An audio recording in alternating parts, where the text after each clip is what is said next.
तुम्हाला माहिती आहे का मराठी भाषा कधी जन्माला आली?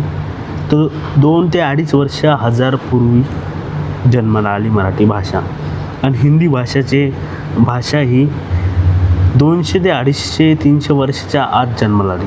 म्हणजे मराठी भाषा सर्वात आधी म्हणजे आधीपासून आलेली आहे आणि हिंदी भाषा नंतर आली.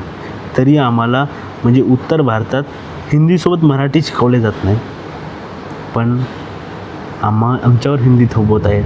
म्हणून हे सांगण्याचं गरजेचं होतं. हिंदी भाषेच्या अगोदर मराठी भाषा जन्माला आलेली आहे, ती बी 2 वर्षा अगोदर.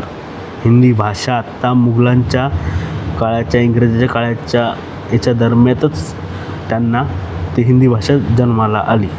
पण एकच म्हणणं आहे, भाषावरती वाद करू नका आणि मराठी अस्मितावर ठेच पोहोचू नका. हिंदी भाषा शिकायचं काही दुमत नाही, आम्ही शिकतोच.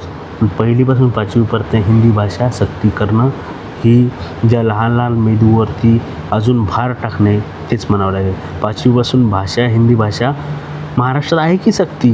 प्रत्येक वर्गात आहे हिंदी भाषा. 5वीपासून चालू होती हिंदी विषय. तर मग हिंदी थोपवता का बरं, असंच म्हणणं आहे. तर काही याच्यावरती काही उद्योग करू नका. सबस्क्राईब करा चॅनल. धन्यवाद.